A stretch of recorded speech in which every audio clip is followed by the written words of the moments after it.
looking chilled to the bone. What could Freddie be doing all this time? He's been gone 20 minutes. Oh, not so long, but he ought to have got us a cab by this. You won't get no cab, not till 11:30, missus, when they finish dropping off their theatre fares. Oh, but we must have a cab. We can't stand here until 11:30. It's too bad. Well, it ain't my fault, missus. If Freddie had a bit of gumption, he would have got one at the theatre door. Oh, what could he have done, poor boy? Other people got cabs, why couldn't he? Well, haven't you got a cab? There's not one to be had for love or money. Oh, really, Freddie, there must be one. You can't have tried. It's too tiresome. Do you expect us to go and get one ourselves? I tell you, they're all engaged. The rain was so sudden, nobody was prepared, and everybody had to take a cab. I've been to Charing Cross one way and nearly to Ludgate Circus the other, and they were all engaged. Did you try Trafalgar Square? There wasn't one at Trafalgar Square. Did you try?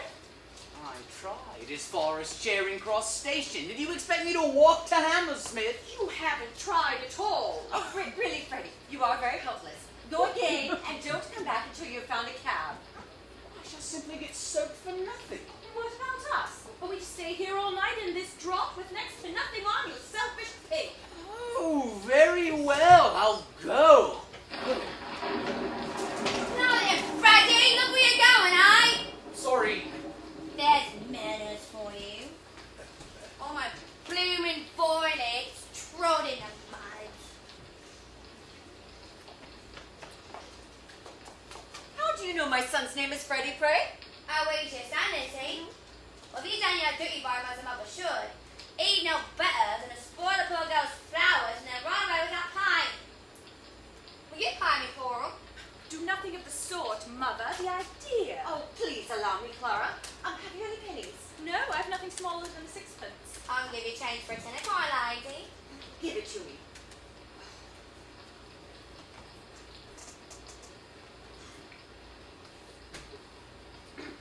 Now, this is for your flowers. Thank you, corny lady. Make her give you the change. These things are only a penny a bunch. Oh, don't hold your tongue, Clara.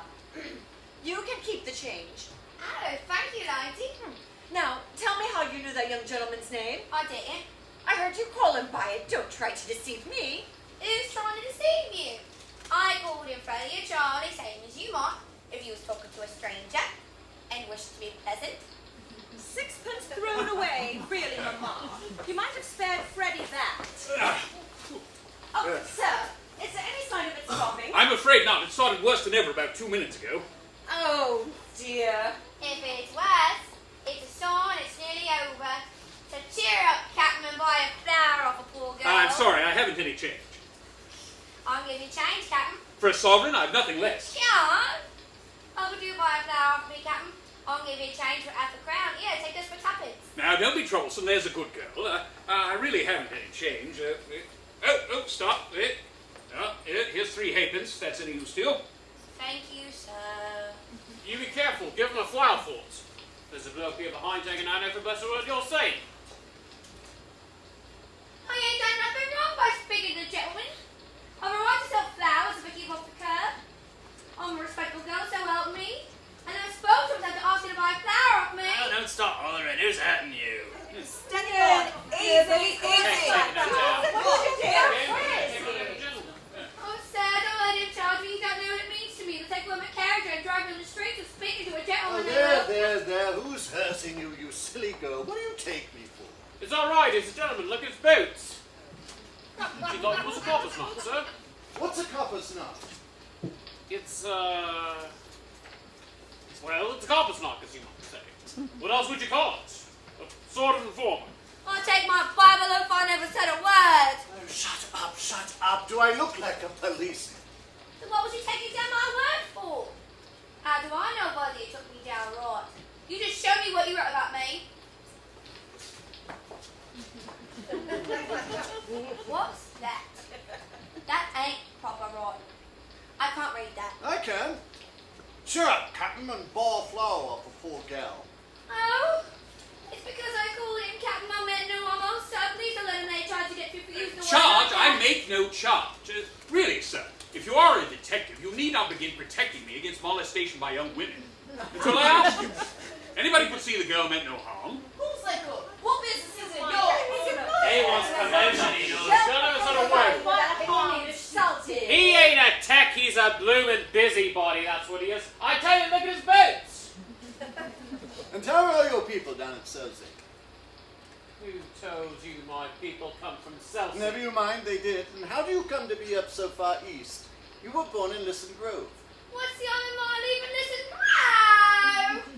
It was a fit for a pig to live in an order to pay 4 and 6 a week. Live where you like, but stop that noise. Oh, come. He can't touch you. You have a right to live where you please. Half name, for instance. I'd like to get in this housing question with you, Elwood. I'm a good girl, I am. Can you tell where I come from? Hoxton. Well, you say I'm not. Blimey, you know everything you do. Ain't no call to meddle with me, eh? Of course he ain't. Don't just stand it from him. Now see here. What called you to know about people what never off to meddle with you? Where's your warrant? Yeah. Where's your warrant? I didn't say what he looks. I don't want to have no truck with him. You take us for dead on your feet, don't you? Can't you take liberties with a gentleman? Yeah, turn away from it if you want to go fortune telling. Cheltenham, Harrow, Cambridge, and India. Quite right. He knows all about it. May I ask, sir, do you do this for your living at a music hall? I thought of that. Perhaps I shall someday. He's no gentleman, he ain't, to interfere with a poor girl. What on earth is Freddie doing? I shall get pneumonia if I stay in this drought any longer. Oh, of course. Will you please keep your impertinent remarks to Oh, yourself? did I say that out loud? I didn't mean to. I beg your pardon. Your mother's Epsom, unmistakably. How very curious. I was brought up in Large Lady Park, near Epsom. What a devil of a name. Excuse me. You want a cab, do you? Dare speak to me. Oh, please, Clara. We would be most grateful to you, sir, if you found us a cab. Oh, thank you.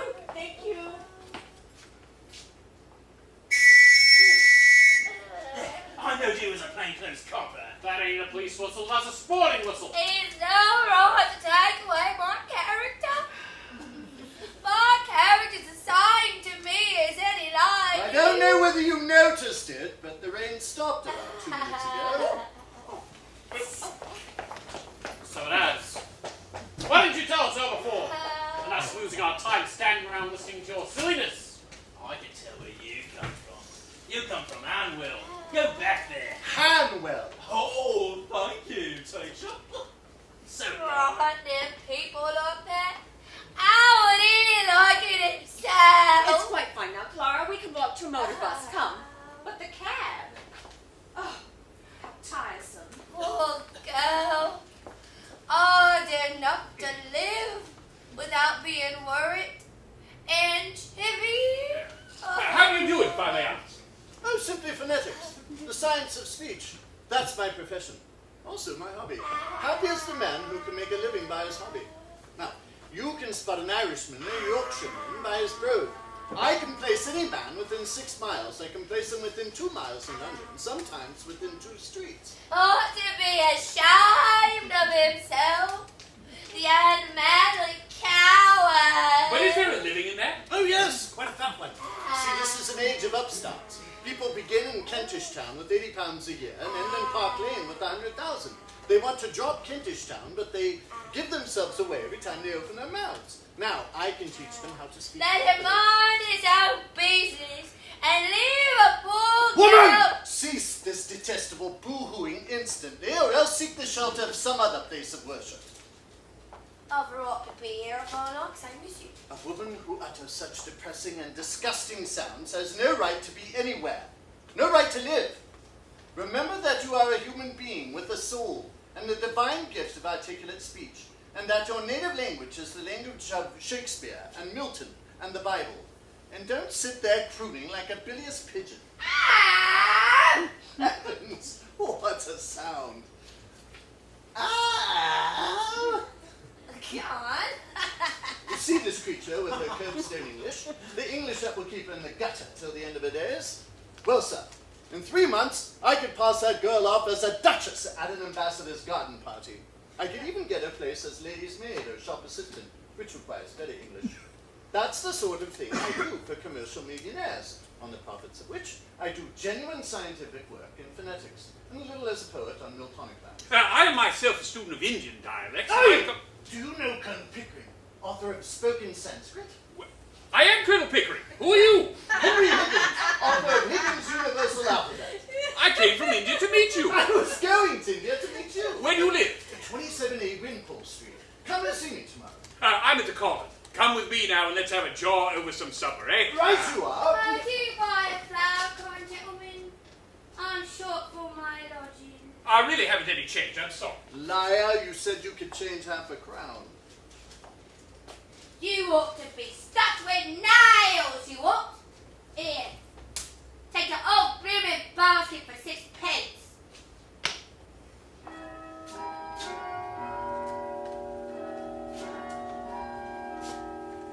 A reminder.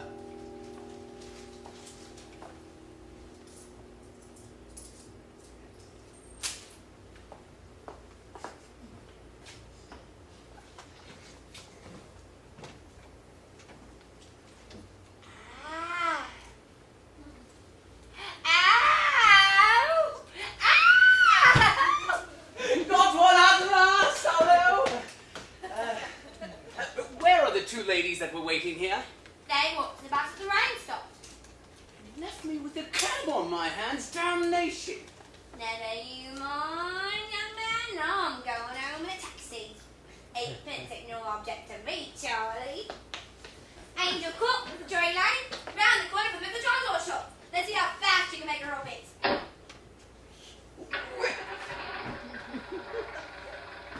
Oh, I'm dashed.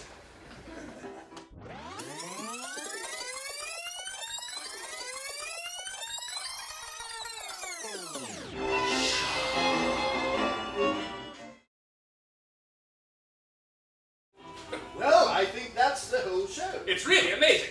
I haven't taken half of it in, you know. Oh, would you like to go over any of it again? No, thank you, not now. I'm quite done up for this morning. Tired of listening to sounds? Yes, it's real straight. I rather fancy myself because I can pronounce 24 distinct vowel sounds, but your 130 beat me. I can't hear a bit of difference between most of them. That comes with practice. You don't hear any difference at first, but you keep on listening. Presently, you hear that all is different as A from B. What's the matter? A young woman wants to see you, sir. A young woman. What does she want? Well, she says she'll be glad to see her when you know what she's come about. She's quite a common girl, sir. Very common indeed. I should have sent her away, only I thought perhaps you wanted her to talk into your machines. I do hope I've not done wrong, but really, you see such queer people sometimes. You'll excuse me, I'm sure, sir. That's all right, Mrs. Pierce. Has she an interesting accent? Oh, something dreadful, sir, really. I don't know how you can take an interest in it. Let's have her up. Send her up, Mrs. Pierce. Very well, sir. It's for you to say. This is rather a bit of luck. I'll show you how I make records. We'll get her talking, and I'll take it down first in Bell's visible speech, then in broad Romic. Then we'll get her on the phonograph so that you can turn her off as often as you like with the written transcript before you. This is the young woman, sir. Why, this is the girl I jotted down last night. She's no use. I've got all the reports I want of the Listen Grove lingo, and I'm not going to waste another cylinder on it. Be off with you. I don't want you. Don't you be so saucy. You ain't know what I come for yet. Did you tell him I come in a taxi? Nonsense, girl. What do you think a gentleman like Mr. Higgins cares what you came in? Oh, we are proud. Well, he ain't above giving lessons, not him. I heard him say so. Well, I ain't here to ask any compliment, and if my money's not good enough, I can go elsewhere. Good enough for what? Good enough for you! Now you know, don't you? I'm come to have lessons, I am. And to pay for them too, make no mistake. Well, what do you expect me to say to you? Well, if you was a gentleman, you might ask me to sit down, I think. Don't I tell you I bring you business? Pickering, shall we ask this baggage to sit down, or shall we throw her out of the window? No! I won't be called a baggage. I would have offered to pay like an lady. What is it you want, my girl? I want to be a lady in a flower shop, instead of selling round the corner of Tottenham Court Road. They won't hire me unless I can talk more genteel. He said he could teach me. Well, here I am, ready to pay him, asking no favour. and he treats me as if I was dirt. How can you be such a foolish, ignorant girl as to think you could afford to pay Mr. Higgins? Well, I should not. I know what lessons cost, same as you, and I'm ready to part. How much? Now we're talking.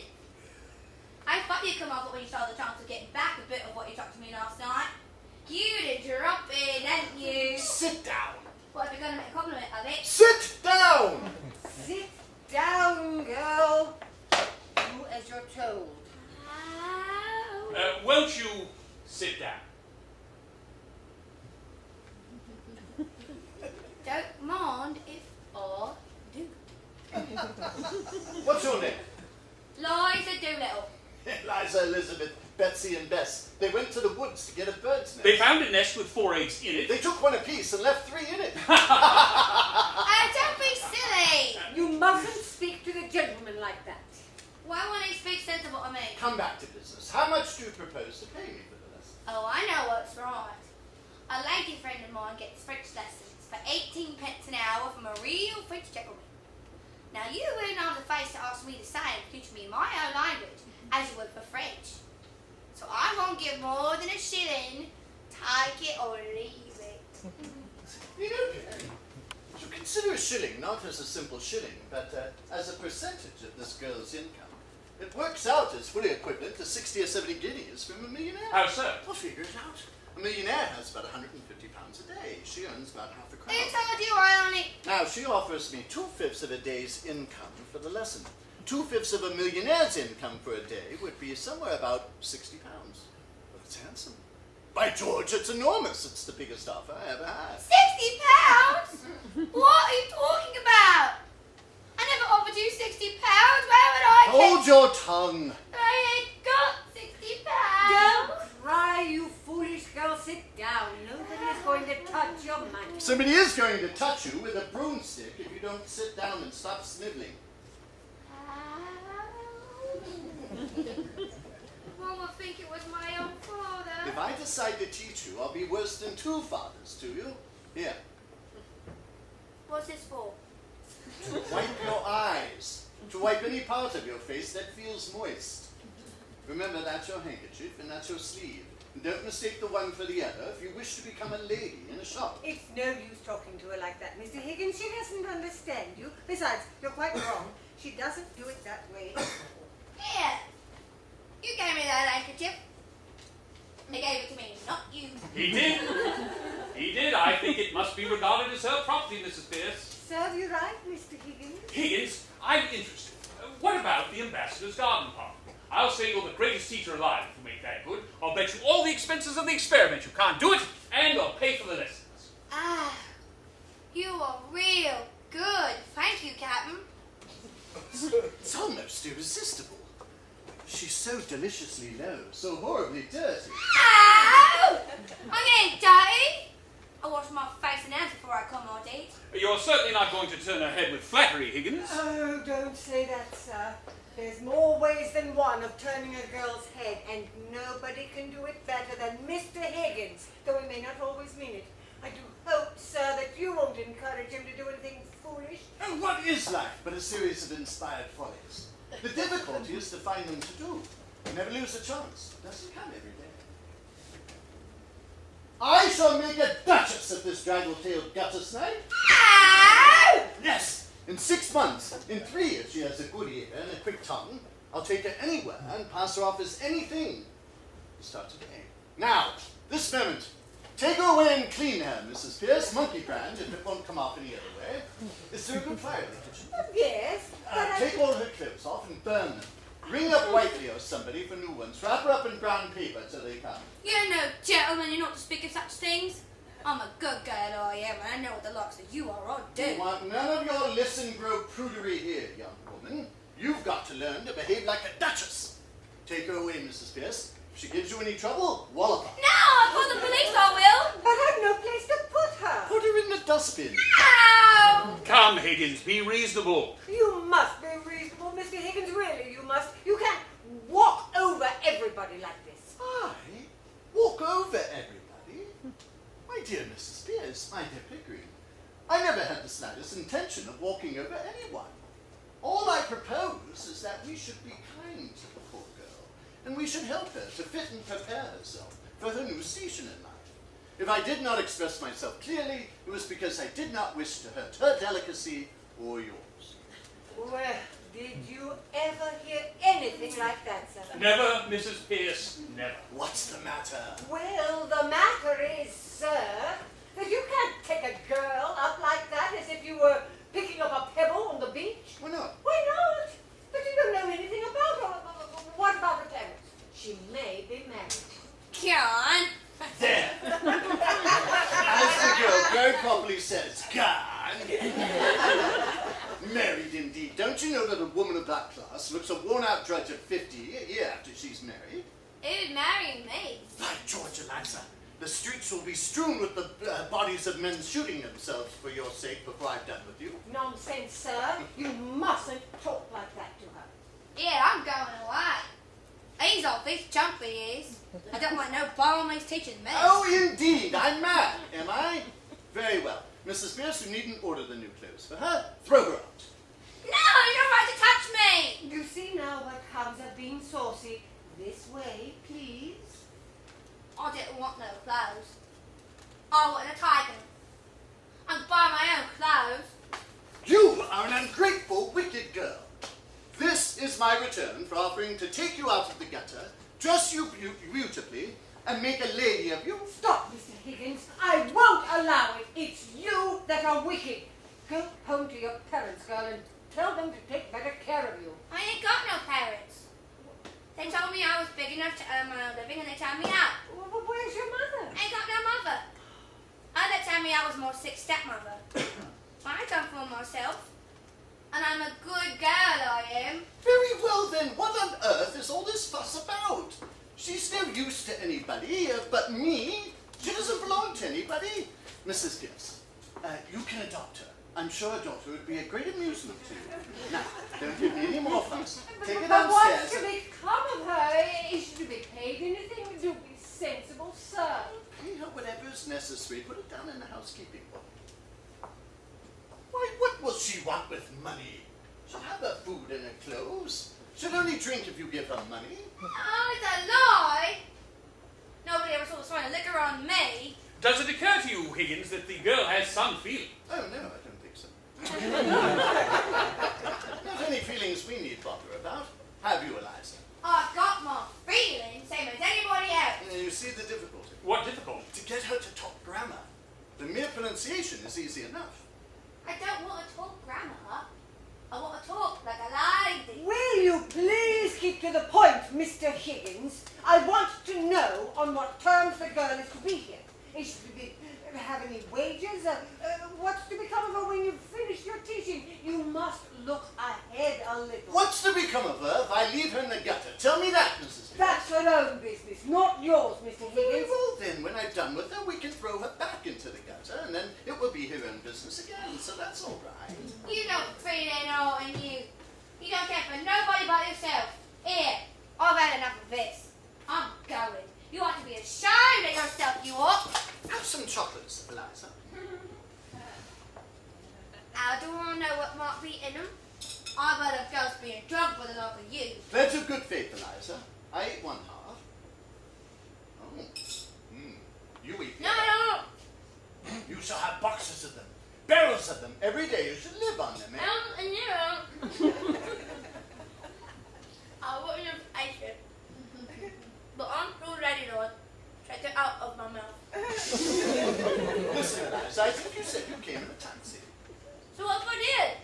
I was going to ride take a taxi as anybody else. You have, Eliza, and in future, you shall have as many taxis as you want.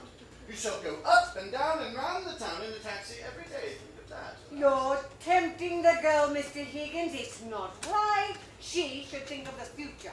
At her age? Nonsense. Time enough to think of the future when you haven't any future to think of. No, Eliza, do as this lady does.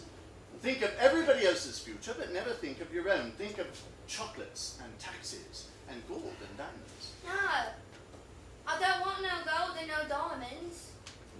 I'm a good girl, I am. And you shall remain so, Eliza, under the care of Mrs. Pierce. And you shall marry an officer of the guards, with a beautiful moustache, the son of a marquis who will disinherit him for having married you, but will relent when he sees your beauty and your goodness. Excuse me, Higgins, but I really must interfere. Mrs. Pierce is quite right. If this girl is to put herself in your hands for 6 months for an experiment in teaching, she must understand thoroughly what she's doing. Well, how can she? She's incapable of understanding anything. And besides, do any of us understand what we are doing? And if we did, would we ever do it? Very clever, Higgins, but not sound sense. Miss Doolittle, I think... There, that's all you'll get out of Eliza. No use explaining to her. As a military man, you ought to know that. Give her her orders. That's what she wants. Eliza, you are to live here for the next 6 months, learning how to speak beautifully like a lady in a florist shop. If you're good and do whatever you're told, you shall sleep in a proper bedroom and have plenty to eat, and have money to buy chocolates and take rides in taxis. If you're naughty and idle, you shall sleep in the back kitchen among the black beetles and be walloped by Mrs. Pierce with a broomstick. At the end of 6 months, you shall go to Buckingham Palace in a carriage, beautifully dressed. If the king finds out you're not a lady, you shall be taken by the police to the Tower of London, where your head will be cut off as a warning to other presumptuous fellows. If you're not found out, you shall have a present of 7 and 6pence to start life with as a lady in the shop. If you refuse this offer, you shall be a most ungrateful and wicked girl, and the angels shall weep for you. Now, are you satisfied, Pigger? Could I put it more fairly and plainly, Mrs. Pierce? I think perhaps you'd better let me talk to the girl properly in private. I don't know that I can take charge of her or consent to the arrangement at all. Of course, I know you don't mean her any harm, but when you get what you call interested in people's accents, you never think or care what may happen to them or you. Come with me, Eliza. That's all right, Mrs. Pierce. Thank you. Take her away to the bathroom. You're a great bully, you are. Well, I won't stay here if I don't like. And I won't be walloped. And if I asked to go to Buckingham Palace, I didn't. I've never been in trouble with the police, not me. I'm a good girl. Don't answer back, Eliza. You don't understand it, gentlemen. Come with me. Oh, I know what's right. I won't go near the king if I'm to have my head cut off. If I'd known I was letting myself in for, I never would have come here. I've always been a good girl. I never offered to speak to him, and I don't owe him nothing. And I don't care. And I got my feelings, same as anybody else. Ow! Excuse the straight question, Higgins, but are you a man of good character where women are concerned? Have you ever met a man of good character who women are concerned? Yes, very frequently. Well, I haven't. I find that the moment I let a woman make friends with me, she becomes jealous, exacting, suspicious, and a damn nuisance. I find that the moment I allow myself to make friends with a woman, I become selfish and tyrannical. Women upset everything. When you let them into your life, you find that the woman's driving at one thing and you're driving at another. And what, for example? Lord knows. I suppose the woman wants to live her own life and the man wants to live his. But they each try to drag each other onto the wrong track. One wants to go north, the other south, and the result is they both have to go east, though they both hate the east wind. So, here I am, a confirmed old bachelor, and likely to remain so. Oh, come, Higgins, you know what I mean. If I'm to be in this business, I shall feel responsible for that girl. I hope it's understood that no advantage is to be taken of her position. What? That thing? Sacred, I assure you. You see, she would be a pupil, and teaching would be impossible unless pupils were sacred. Well, I've taught scores of American millionairesses how to speak English. The best-looking women in the world. I'm seasoned. They might just be a block of wood. I might as well be a block of wood. Oh! Well, Mrs. Pierce, is it all right? I just wish to trouble you with a word, if I may, Mr. Gibbs. Yes, certainly, come in. Oh, don't burn that, Mrs. Pierce. I'll keep that as a curiosity. Handle it carefully, sir, please. I had promised her not to burn it, but I had better put it in the oven for a while. Oh, thank you. Well, what have you to say to me? Am I in the way? Not at all, sir. Mr. Higgins, will you please be very particular what you say before the girl? Well, of course. I'm always particular about what I say. Why do you say this to me? No, sir. you're not at all particular when you've mislaid anything or when you get a little impatient. Now, it doesn't matter before me. I'm used to it. But you really must not swear before the girl. I swear? I never swear. I detest the habit. What the devil do you mean? That's what I mean, sir. You swear a great deal too much. Now, I don't mind your damning and blasting and what the devil and where the devil and who the devil This is fiercest language from your lips, really. But there is a certain word I must ask you not to use. The girl has just used it herself because the bath was too hot. It begins with the same letter as the bath. She knows no better. She learned it at her mother's knee. But she must not hear it from your lips. I cannot charge myself with having ever uttered it, Mrs. Pierce. Oh, except perhaps in a moment of extreme and justifiable excitement. Only this morning, sir, you applied it to your boots, to the butter, and to the brown bread. No, that. Mere alliteration, Mrs. Pierce. Natural to a poet. Well, sir, whatever you may choose to call it, I must ask you not to let the girl hear you repeat it. Oh, very well, very well. Is that all? No, sir. We shall have to be very careful with this girl as to personal cleanliness. Yes, certainly. Quite right. Most important. I mean, not to be slovenly about her dress or untidy in leaving things about. Just so. I intended to call your attention to that. It's the little things that matter, Dickory. Take care of the pence, and the pounds will take care of themselves. It's as true of personal matters as of money. Yes, sir. Then might I ask you not to come down to breakfast in your dressing gown, or at any rate, not to use it as a napkin to the extent you do? And if you would be so good as not to eat everything off the same plate, and to remember not to put the porridge saucepan out of your hand on the clean tablecloth, it would be a better example to the girl.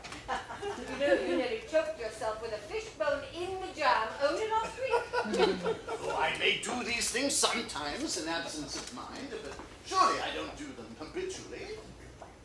By the way, my dressing gown smells most damnably of benzene. Well, no doubt it does, Mr. Higgins. But if you will wipe your fingers... Oh, very well, very well. I'll wipe them in my hair in future.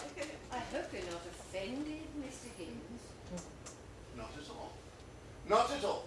You're quite right, Mrs. Pierce. I shall be most particular about what I say before the girl. Is that all? No, sir. Might she use some of those Japanese dresses you brought from abroad? I really can't put her back into her old things. Certainly. Anything you like. Is that all? Thank you, sir. That's all.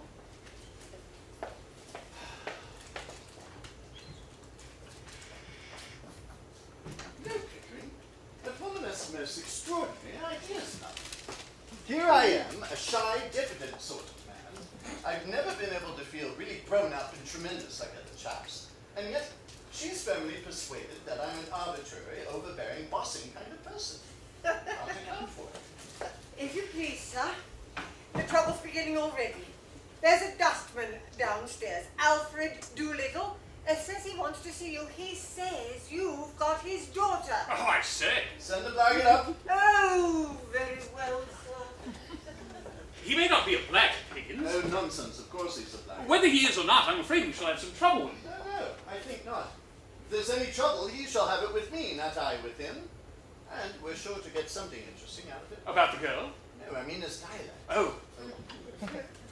Doolittle. Sir. Professor Higgins. Yeah, good morning. Sit down. Morning, Governor. I come about a very serious matter, Governor.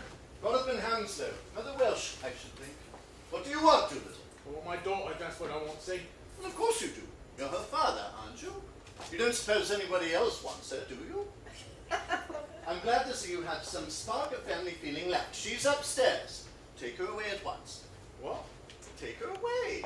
Do you suppose I'm going to keep your daughter for you? Oh, now, Governor, look here. Is this reasonable? Is it fair to take advantage of a man like this? The girl belongs to me. You got her.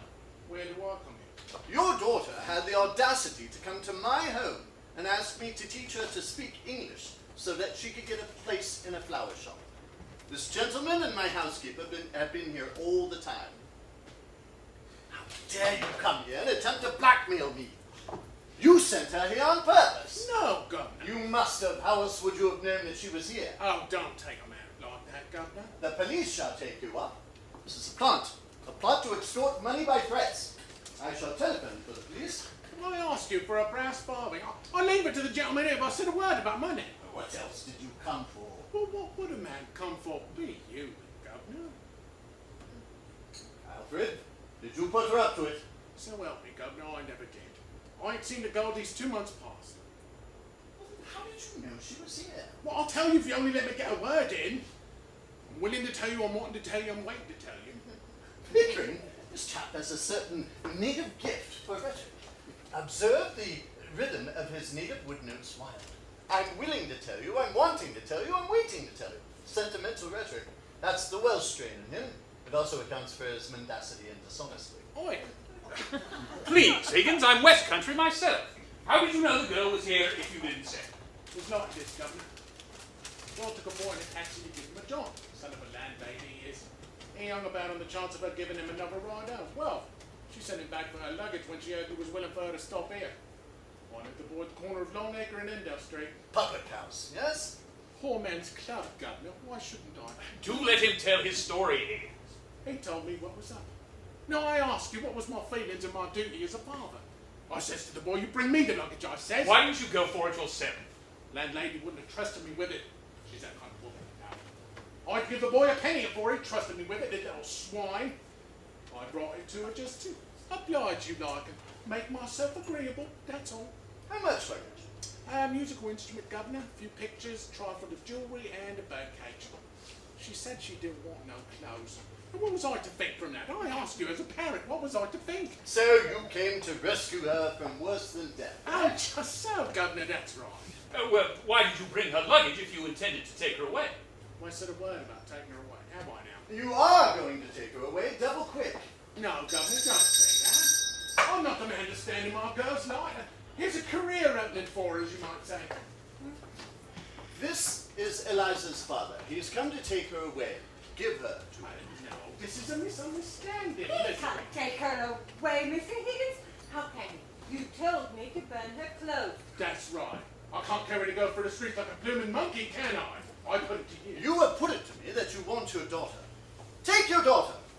If she has no clothes, go out and buy her some. Well, where's the clothes she come in? Did I burn them or did your missus here? If you please, I am the housekeeper. I have sent for some clothes for your girl. When they come, you can take her away. You can wait in the kitchen. This way, please. Listen here, Governor. You and me's men of the world, ain't we? Oh, men of the world, are we? You better go, Mrs. Yes. I think so indeed, sir. The floor is yours, Mr. Little. Oh, thank you, Governor. Well, the truth is I've taken a sort of fancy to you, Governor. If you want to go, I'm not so set on having her back home again, but I might be open to arrangement. Now, regarded in the light of a young woman, she's a fine, handsome girl. But as a daughter, she's not worth a keep. So I tell you straight. All I ask is my rights as a father, and you're the last man alive to expect me to let her go for nothing. For I can see you're one of the straight sort, Governor. Well, what's a £5 note to you? And what's Eliza to me? I think you ought to know, Doolittle, that Mr. Higgins' intentions are entirely honourable. Well, of course they are. If I thought there wasn't, I'd ask 50. Do you mean to say, you callous rascal, that you'd sell your daughter for £50? In a general way, I wouldn't, but to oblige a gentleman like you, I'd do a good deal, I do assure you. Have you no morals, man? Oh, can't afford them, Governor. Neither could you if you was as poor as me. Not that I mean any harm, but if Liza's going to have a bit out of this, why not me too? I don't know what to do, Pickering. There can be no question that as a matter of morals, it would be a positive crime to give this chap a farthing, and yet I feel a sort of rough justice in his claim. Well, that's it, Governor. That's all I say. Our fathers are, as it were. Well, I know the feeling, but really, it seems hardly right to... Oh, don't say that, Governor. Don't look at it that way. Why am I, Governor's about? Why I ask you, what am I? I'm one of the undeserving poor. That's why I am. Think of what that means to a man. It means he's up against middle-class morality all the time. If there's anything going, and I put him for a bit of it, it's always the same story. Oh, you're undeserving, so you can't have it. Well, my needs is as great as the most deserving widow that's got money out of 6 different charities in 1 week for the death of the same husband. I don't need less than a deserving man, I need more. I don't eat less than him and I drink a lot more. I want a bit of amusement because I'm a thinking man. I want cheerfulness and a song and a band when I feel low. Well, they charge me the same for everything as they charge the deserving. What is middle class morality? It's just an excuse for never giving me anything. Therefore, I ask you as 2 gentlemen not to play that game on me. I'm playing straight with you. I ain't pretending to be deserving. I'm undeserving. And I mean to go on being undeserving. I like it. Will you take advantage of a man's nature and do it at the price of his own daughter ways? Brought up and fed and clothed by the sweat of his brow till she's grown big enough to be interesting to you 2 gentlemen? Is £5 unreasonable? I put it to you and I leave it to you. Pickering, if we were to take this man in hand for 3 months, he could choose between a seat in the cabinet and a popular pulpit in Wales. What do you say to that, Doolittle? Not me, thank you kindly, Governor. I've heard all the preachers and all the prime ministers. For I'm a thinking man, game for politics and religion and social reform, same as all the other amusements. And I tell you, it's a dog's life any way you look at it. Undeserving poverty is my line. Taking one station in society with another, it's the only one with any ginger in it to my taste. I suppose we must give him a £5. He'll make a bad use of it, I'm afraid. No, not me, Governor, so help me, I won't. Don't be afraid that I'll save it, or spare it, or live idle on it.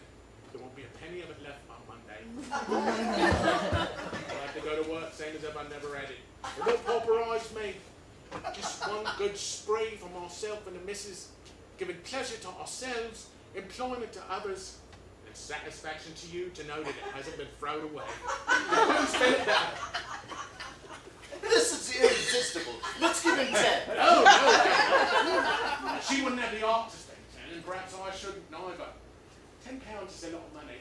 Makes a man feel prudent like, then it's good vital happiness. Even when I ask you, Governor, not a penny more, not a penny less. Why don't you marry that missus of yours? I rather draw the line at encouraging that sort of immorality. Tell her so, Governor, tell her so. I'm willing. It's me that suffers by it. I've no hold on her. Got to be agreeable to her. Got to buy her presents. I want to give her clothes, something sinful. I'm a slave to that woman, Governor, just because I'm not a lawful husband, and she knows it too. Catch her marrying me. And my advice, Governor, marry Eliza while she's young and don't know no better. If you don't, you'll be sorry for it after. If you do, she'll be sorry for it after.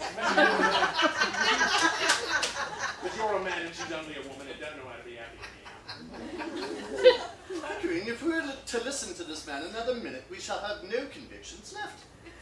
£5, I think you said. Thank you kindly, Governor. Are you sure you won't take 10? I'm not now. No time, Governor. Here you are. Thank you, Governor. Good morning. Oh, beg pardon, miss. John, don't you know your own daughter? By Jove, it's... Don't I look silly? Silly. Now, sir, please don't say anything to make the girl conceited about herself. Quite right, Mrs. Pierce. Yes, damn silly. Please, sir. Oh, excuse me. Extremely silly. Oh, I shouldn't have gone right with my hat on.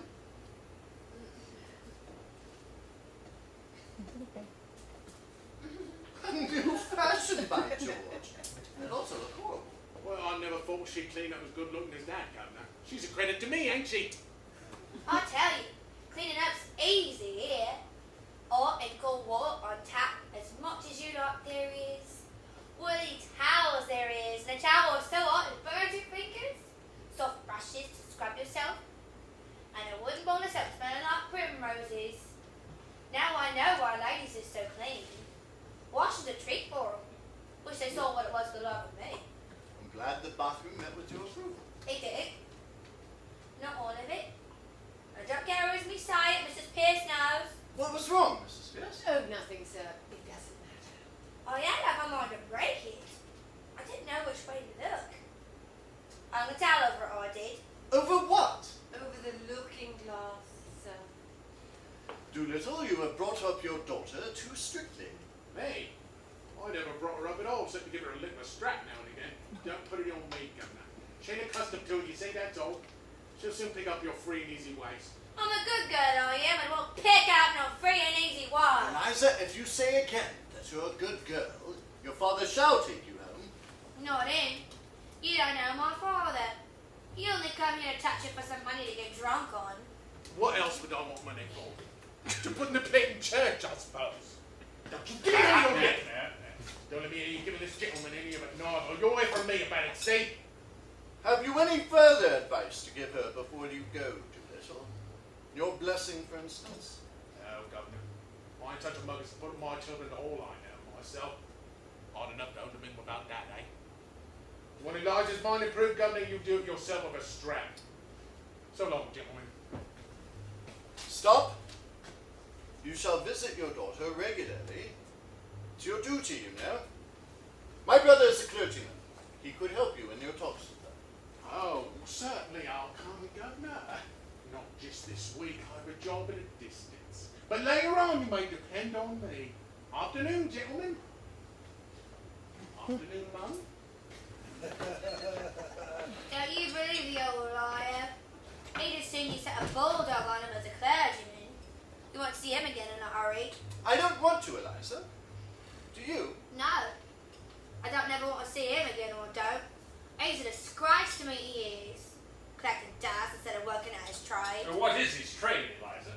Talking money out of other people's pockets into his own. His proper trade's an ivy, and he works at it sometimes too. For exercise. And he makes good money at it. Ain't you going to call me Miss Doolittle anymore? Oh, I beg your pardon, Miss Doolittle. It was a slip of the tongue. I don't mind. Only it sounded so genteel.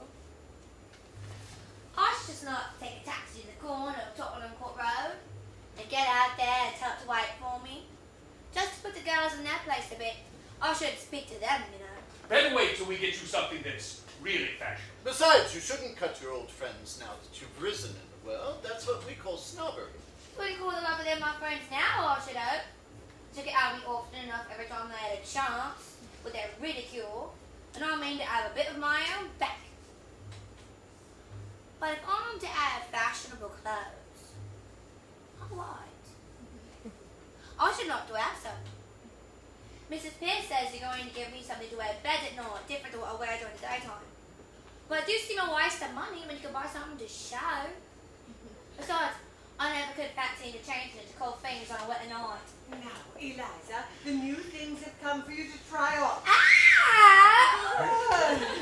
Don't rush about like that, girl. Pickering, we have taken on a stiff job. Higgins, we have.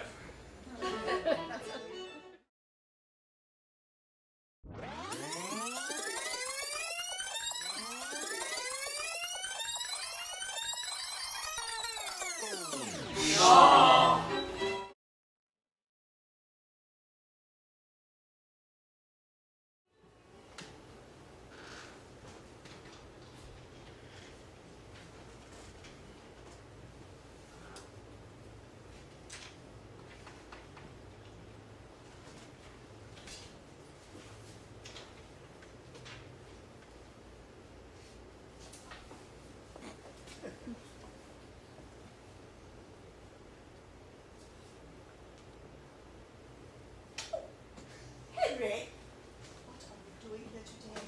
It is my at-home day. You promised not to come. Oh, bother. Go home at once. I knew, Mother. I came on purpose. But you mustn't. I'm serious, Henry. You offend all my friends. They stop coming whenever they meet you. Nonsense. I know I have no small talk, but people don't mind. Oh, don't they? Small talk indeed. What about your large talk? Really, dear, you mustn't stay. I must. I have a job for you. A phonetic job. Oh, no use, dear. I'm sorry, but I can't get round your vowels. And though I like to get pretty postcards in your painted shorthand, I always have to read the copies in ordinary writing, you so thoughtfully It's not a say. phonetics job. But you said it was. Well, not your part of it. I picked up a girl. Oh, does that mean that some girl has picked you up? Oh, no, not at all. I don't mean love affair. What a pity. Well, you never fall in love with anyone under 45. When you discover that there are some rather nice-looking young women about. Oh, I can't be bothered with young women. My idea of a lovable woman is like you as possible.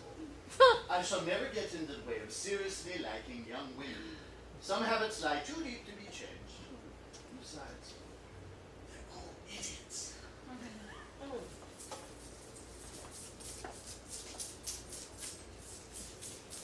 Do you know what you would do if you really loved me, Henry? Bother what? Mary, I suppose. No, stop fidgeting and take your hands out of your pockets. That's a good boy. Now tell me about the girl. Oh, she's coming to see you. I don't remember asking her. You didn't. I asked her. If you didn't own her, you wouldn't have asked her. Indeed, why? You see, it's like this. She's a common flower girl. I picked her off the curb step. And asked her to my home? Oh, that'll be all right. I taught her to speak properly, and she has strict orders as to her behavior. Oh. She's to keep to 2 subjects: the weather and everyone's health. Fine day and how do you do and all that, you know. And not to let herself go on things in general. So that will be safe. Safe to talk about our health, about our insides. Oh, perhaps about our outsides. How could you be so silly, Henry? Well, she must talk about something. Oh, she'll be all right. Don't you fuss. Pickering's in it with me. I've sort of a bet on that I could pass her off as a duchess in 6 months. I started on her some months ago, and she's getting on like a house on fire. I shall win my bet. She's a quick ear, and she's been easier to teach than my middle-class pupils because she's had to learn a complete new language. She speaks English almost as you taught French. Well, that's satisfactory at all events. Well, it is, and it isn't. What does that mean? Well, you see, I've got her pronunciation all right, but you have to consider not only what a girl pronounces, but how she pronounces it, and that's where I got a problem. Mrs. and Miss Eynsford Hill. Oh, Lord. How do you do? How do you do? My son, Henry. Oh, your celebrated son. I've so longed to meet you, Professor Higgins. Delighted. How do you do? Oh, I've seen you before somewhere. I haven't the ghost of a notion where, but I've heard your voice. Oh, it doesn't matter. You better sit down. I'm sorry to say that my celebrated son has no manners. You mustn't mind him. I don't. Oh, not at all. Oh, have I been rude? I didn't mean to be. Colonel Pickering. Oh, How do you do, Mrs. Higgins? so glad you've come. Do you know Mrs. Eynsford Hill? Miss Eynsford Hill? Has Henry told you what we've come for? We were interrupted, damn it. Henry, really? Are we in the way? No, no. You couldn't have come more fortunately. We want you to meet a friend of ours. Yes, by George, we want 2 or 3 people, and you'll do as well as anybody else. Mr. Eynsford Hill. Out of heaven, another. How do you do? Very good of you to come. Colonel Pickering. How do you do? I don't think you know my son, Professor Higgins. How do you do? I'll take my oath I've seen you before somewhere. Where was it? I don't think so. Oh, it doesn't matter. You don't see.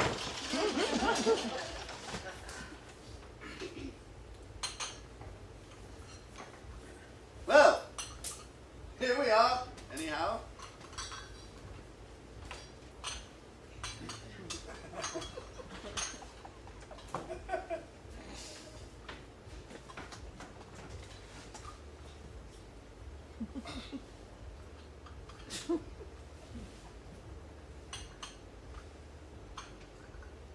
Oh, and now what the devil are we to talk about until Eliza? Henry, you are the life and soul of the Royal Society's soirees, but really, you're rather tiring on certain occasions. Am I? I'm sorry, Oh, I suppose I am, you know. I sympathize. I haven't any small talk. If people would only be frank and say what they really think. Lord forbid. But why? What they think they ought to think is bad enough. But what they really think would break up the whole show. Do you suppose it would be really agreeable if I were to come out now with what I really think? Is it so very cynical? Cynical? When the Dickens said it was cynical, I mean it wouldn't be decent. I'm sure you don't mean that, Mr. Higgins. You see, we're all savages, more or less. We're supposed to be civilized and cultured, to know all about poetry and philosophy and art and science and so on. But how many of us even know the meanings of these names? What do you know of poetry? Or what do you know of science? What does he know of art or science or anything else? And what the devil do you imagine I know of philosophy? Or of manners, Henry? Miss Doolittle. Here she is, madam.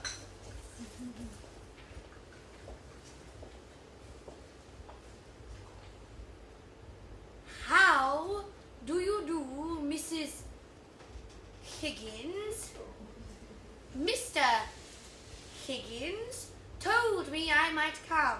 Quite right. I'm very glad indeed to see you. How do you do, Miss Doolittle? Colonel Pickering, is it not? I feel sure we have met before, Miss Doolittle. I remember your eyes. How do you do? Oh, my daughter, Clara. How do you do? How do you do? I've certainly had the pleasure. My son, Freddie. How do you do? By George, yes, it all comes back to me now. Covent Garden.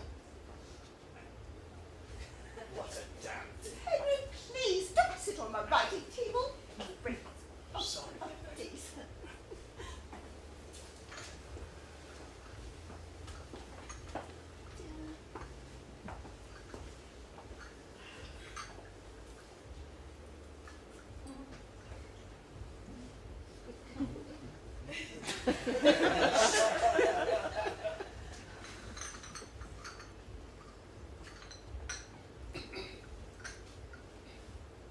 Will it rain, do you think?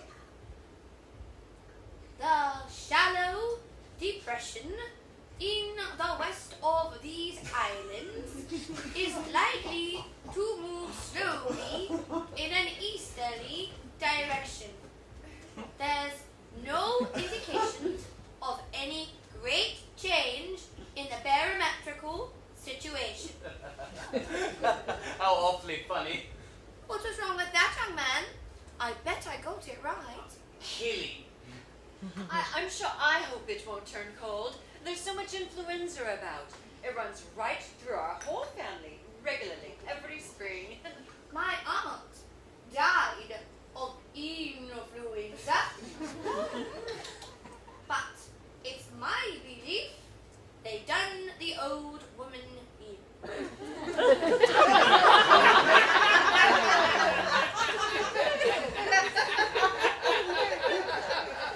Done her in? Yes, Lord love you. Why should she die of influenza when she come through diphtheria right enough the year before? I saw her with my own eyes. Fairly blue with it she was. They all thought she was dead. But my father, he kept ladling gin down her throat. She come to so sudden that she bit the bowl of the spoon. Dear me! What call would a woman with that kind of strength in her have to die of influenza? And what become of her new straw hat that should have come to me? Somebody pinched it. And what I say is, them that pinched it done her in.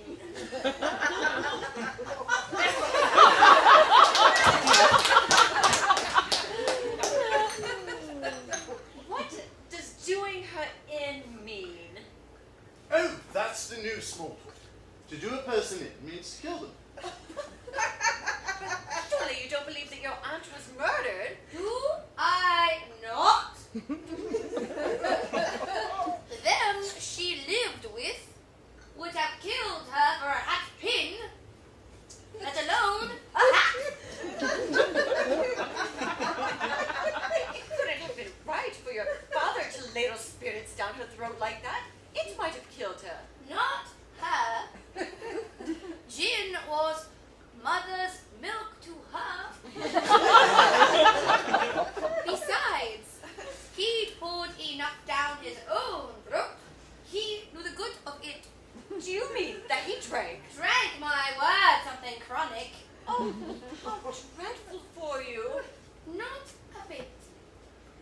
It didn't do him no harm, what I could see. But he did not keep it up regular. On the burst, as you might say, from time to time, and always more agreeable when he had a drop in.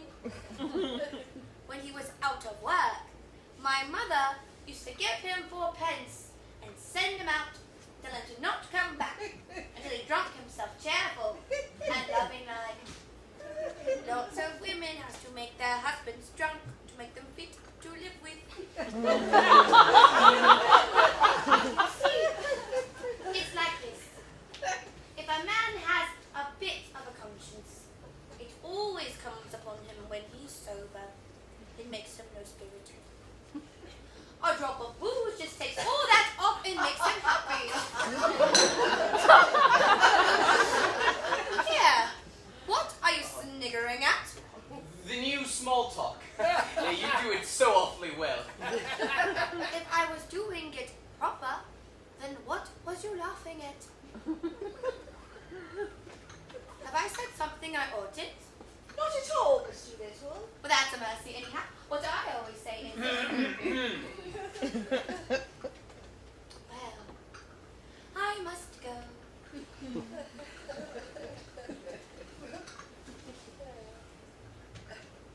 Goodbye.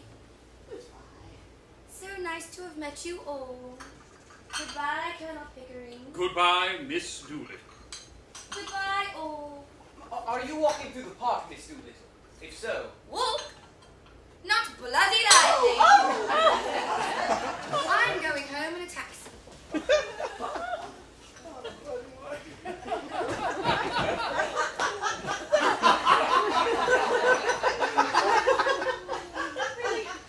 I really can't get used to the new ways. All right, Mama, quite right. Nobody will think we go anywhere or see anybody if you're so old-fashioned. I dare say I am very old-fashioned, but I do hope you won't begin using that expression, Clara. I've got accustomed to hearing you talking of men as rotters and calling everything filthy and beastly, though I do think it horrible and unladylike. But this last is really too much. Don't you think so, Colonel Pickering? Don't ask me. I've been away in India for several years, and manners have changed so much that I sometimes don't know whether I'm at a respectable dinner table or in a ship's forecastle. Ha, ha. It's all a matter of habit. There's no right or wrong in it. Nobody means anything by it. And it's so quaint.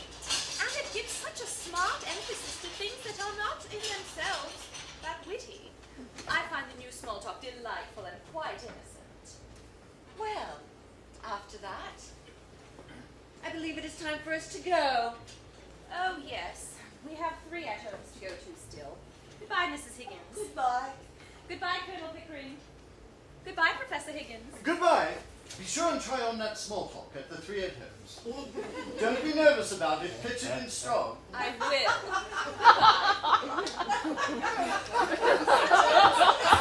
This early Victorian prudery.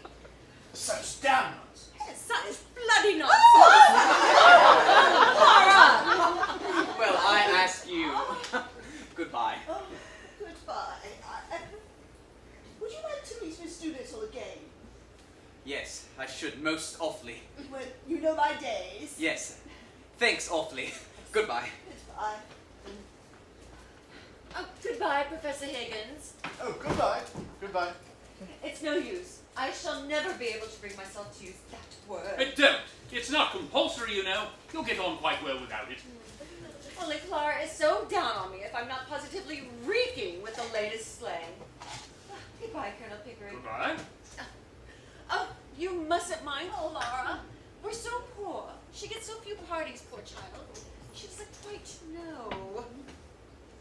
But the boy is nice, don't you think so? Oh, very nice. I should always be delighted to see him. Oh, thank you, dear. Thank you.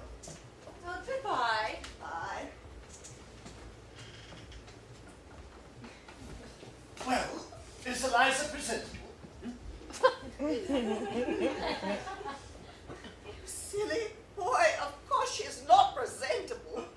Oh, she's a triumph of your art and of the dressmakers. But if you suppose for a moment that she doesn't give herself away at every sentence she utters, you must be perfectly cracked about her. But don't you think something might be done? I mean, something to eliminate the sanguinary element from her conversation? Not as long as she is in Henry's hands. Do you mean that my language is improper? No, dearest, it would be quite proper. Say, or a canal barge. But it would not be proper for her at a garden party. Well, I must Come, say- Higgins, come. You must learn to know yourself. I haven't heard such language as yours since we used to review the volunteers in Hyde Park 20 years ago. Well, if you say so. I suppose I don't always talk like a bishop. Colonel Pickering, will you tell me what is the exact state of things in Wimpole Street? Well, I have come to live there with Henry. We work together at my Indian dialects, and we think it more convenient if I Quite stay so, there. I know all about this and exit arrangements, but where does this girl live? With us, of course. Where would she live? But on what terms? Is she a servant? If not, what is she? I think I know what you mean, Mrs. Higgins. Well, dash me if I do. I've had to work at the girl every day for months to get her to her present pitch. And besides, she's useful. She knows where my things are and remembers my appointments for me and so forth. How does your housekeeper get on with her? Mrs. Fierce? Oh, she's jolly glad to have so much taken off her hands. For before Eliza came, she used to have to find things and remember my appointments. But she's got some silly bee in her bonnet about Eliza. She keeps saying, "You don't think so," doesn't she? Yes, that's the formula. You don't think so. That's the end of every conversation about As Eliza. if I ever stopped thinking about the girl and her bloody consonants and vowels. I'm worn out thinking about them and watching her teeth and her tongue and her lips. Not to mention her soul, which is the quaintest of the lot. You certainly are a pretty pair of babies playing with your live doll. Playing? The hardest job I've ever tackled. Make no mistake about that, Mother. No idea how frightfully interesting it is to take a human being and turn her into quite a different human being by creating a new speech for her. It's filling up the deepest gulf that separates class from class and soul from soul. Yes, it's extremely interesting. I assure you, my dear Mrs. Higgins, we take Eliza very seriously. Every week, every day almost, there is some new change. We keep records of every stage, dozens of gramophone discs and photographs. Yes, by George, it's the most absorbing experiment I've ever tackled. She regularly fills our lives up, doesn't she? Oh, we're always talking Eliza. Teaching Eliza. Dressing Eliza. What? Inventing new Eliza. Oh, I assure you, my She's the dear most Mrs. Higgins, that girl extraordinary is a quickness of genius. ear. Why, she can play Look the at piano her. quite beautifully. I've tried her with the We've taken most her to classical extraordinary concerts sounds and that music human halls, being and it's can all make. the same for Cunning her. She dialects, plays everything she African gets right dialects, off the mood she comes things out. that took Whether me it's years to Beethoven get and Brahms, a over. long She takes while them about like a this. shot, Even like though 6 she's months been ago at she it never all so her much as life. touched the piano. Oh, I beg your pardon. Sorry, when Pickering starts shouting, nobody can get a word in edgeways. Colonel Pickering, don't you realize that when Eliza walked into Wimpole Street, something walked in with Her her? father did, but Henry soon got rid of him. It would have been more to the point if her mother had, but as her mother didn't, something else did. But what? A problem. Oh, I see the problem of how to pass her off as a lady. No, I'll solve that problem. I've half solved it already. No, you two infinitely stupid male creatures. The problem of what is to be done with her afterwards. But I don't see anything in that. She can go her own way with all the advantages I'm giving her. Advantages? That poor woman who was here just now. The manners and habits that disqualify a fine lady from earning her own living without giving her a fine lady's income. Is that what you mean? Oh, that will be all right, Mrs. Higgins. We'll find her some light employment. She's happy enough. Don't you worry about her. Goodbye. Anyhow, there's no good bothering now. The thing's done. Goodbye, Mother. There are plenty of openings. We'll do what's right. Goodbye. Let's take her to the Shakespeare exhibition at Earl's Court. Yes, let's. Her remarks will be delicious. She'll mimic all the people for us when we get home. Ripping.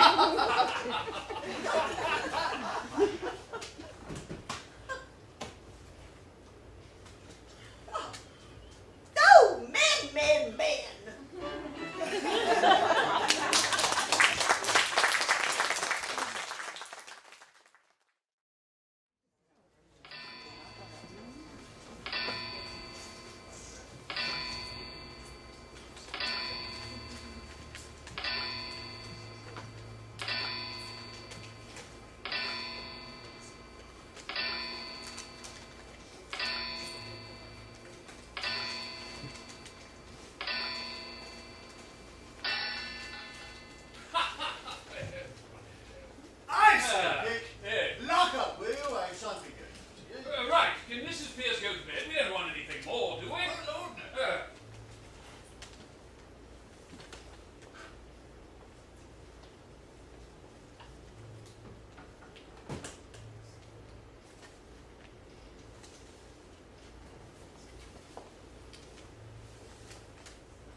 Mrs. Pierce will row if we leave these things lying about in the drawing room. Chuck them over the banisters into the hall. She'll find them there in the morning and put them away, all right? She'll think we were drunk. We are! Slightly. Are there any letters? I didn't look. Ah.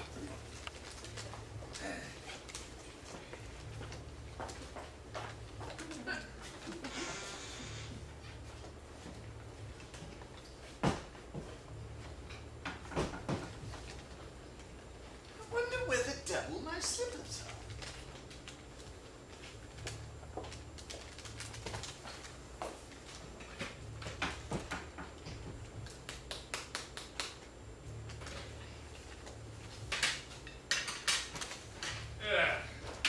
There are only circulars and this coroneted billet doux for you. Millie Linda. Ah, Lord. What an evening. What a crew. What a silly tomfoolery. Oh. They're there, are they? Well, I feel a bit tired. It's been a long day. A garden party, a dinner party, and the opera. Rather too much of a good thing. But you've won your bet, Higgins. Eliza did the trick in something to spare, eh? Thank God that's over. Were you nervous at the garden party? I was. Eliza didn't seem a bit nervous. No, she wasn't nervous. No, I knew she'd be all right. No, it's the strain of putting the job through all these months that's told on me. It was interesting enough at first while we were at the phonetics, but after that I got deadly sick of it. If I hadn't backed myself to do it, I should have chucked the whole thing up 2 months ago. It was a silly notion. The whole thing has been a bore. Oh, come. The garden party was frightfully exciting. My heart began beating like anything. Yes, for the first 3 minutes. But when I saw we were going to win hands down, I felt like a bear in a cage, hanging about doing nothing. The dinner was worse. Sitting there gorging for over an hour with nothing but a damn fool of a fashionable woman to talk to. I tell you, Pickering, never again for me. No more artificial duchesses. The whole thing has been simple purgatory. You've never been broken in properly to the social routine. I rather enjoy dipping into it occasionally myself. Makes me feel young again. Anyhow, it was a great success, an immense success. I was quite frightened once or twice because Eliza was doing it so well. You see, lots of the real people can't do it at all. They're such fools that they think style comes by nature to people in their position, and so they never learn. There's always something professional about doing a thing superlatively well. Yes, that's what drives me mad. The silly people don't know their own silly business. However, that's over and done with, and now I can go to bed at last without dreading tomorrow. I think I shall turn in too. Still, it's been a great occasion, a triumph for you. Good night. Good night. Put out the lights, Eliza, and tell Mrs. Pierce not to make coffee for me in the morning. I'll take tea.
There's your slippers!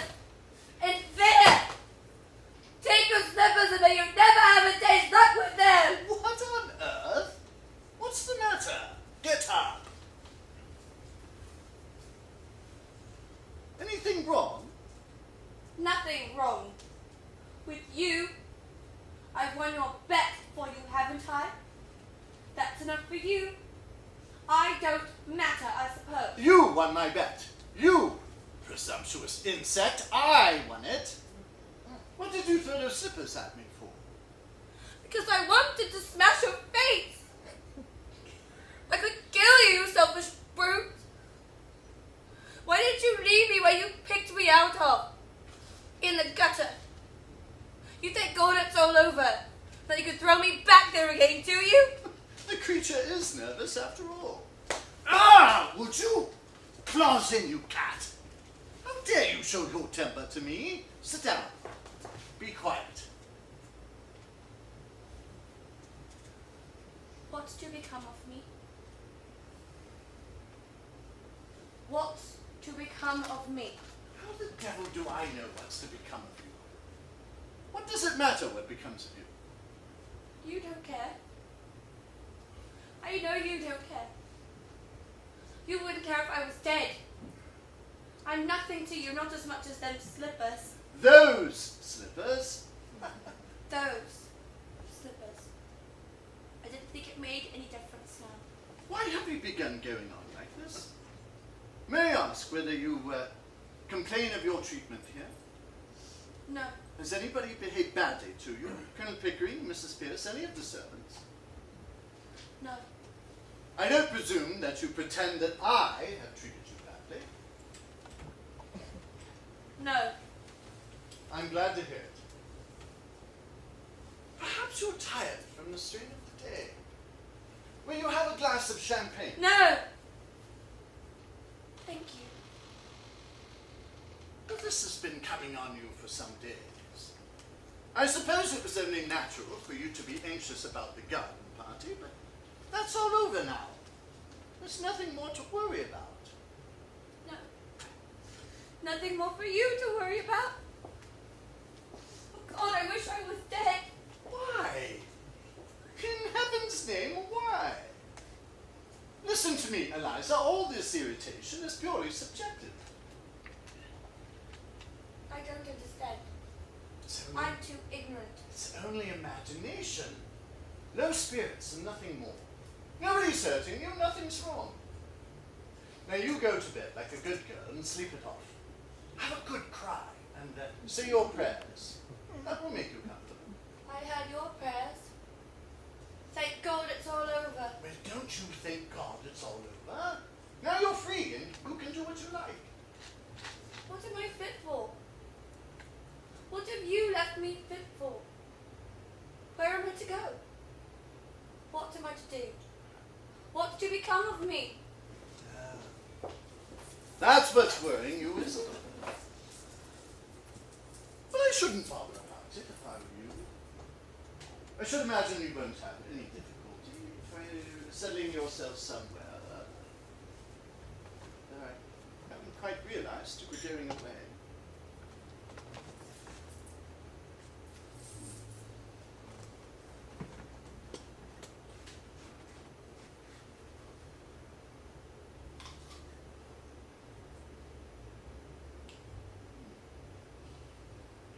You might marry, no? You see, Eliza, all men are not confirmed old bachelors like me and the Colonel. Most men are the marrying sort, poor devils. And you're not bad looking. You're quite a pleasure to look at sometimes. Well, not now that you've been crying and looking as ugly as the very devil, but when you're all right and quite yourself, you're what I should call attractive. Oh, to those in the marrying line, you understand. Now you go to bed and have a good, nice rest. And then get up, look at yourself in the glass, and you won't feel so cheap.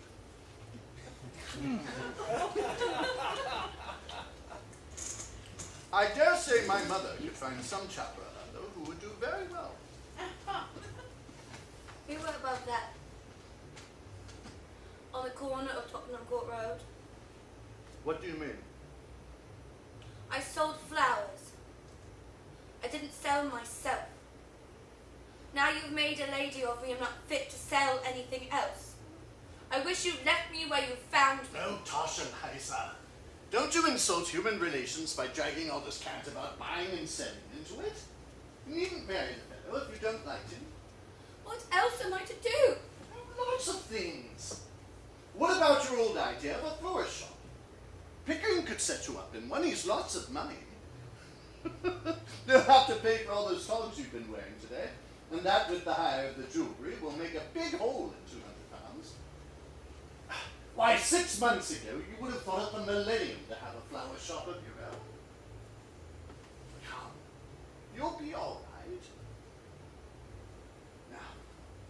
I must clear off to bed. I'm devilish sleepy. By the way, I came down for something, but I forget what it was. Your slippers. Oh, yes, of course. You shied them at me. Before you go, sir, Eh? do my clothes belong to me or to Colonel Pickering?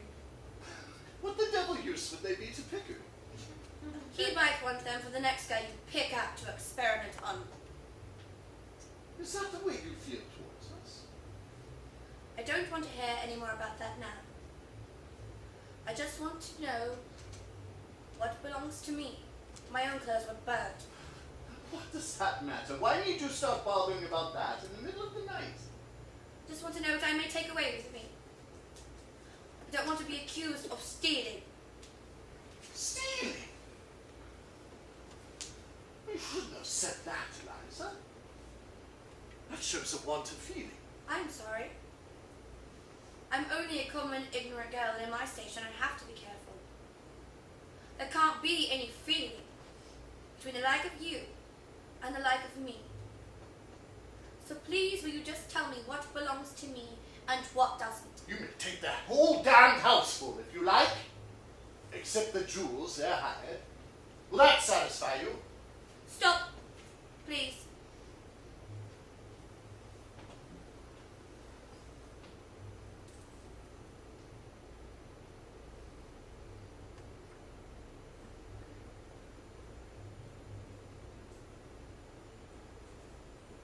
Will you take these to your room and keep them safe? I don't want to run the risk of their being missing. Hand them over. If these belonged to me instead of to the jewelers, I'd ram them down your ungrateful throat. This ring isn't the jeweller's. You bought it for me in Brighton. I don't want it now.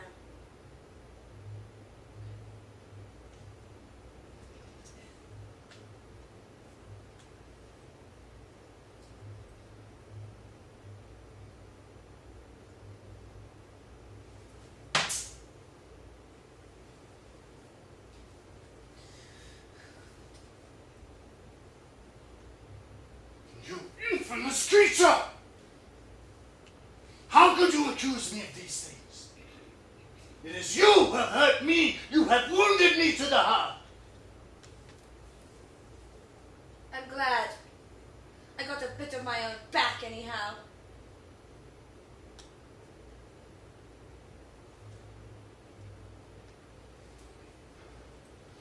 You have caused me to lose my temper, a thing that has hardly ever happened to me before. I prefer to say nothing more tonight. I'm going to bed. You want to leave a note for Mrs. Pierce for the coffee? Well, she won't be told by me. Damn Mrs. Pierce, and damn the coffee, and damn you! And damn my own folly for having lavished my hard-earned knowledge and the treasure of my regard and intimacy on a heartless, gutless knife!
Mr. Henry, Mum, is downstairs with Colonel Pickering.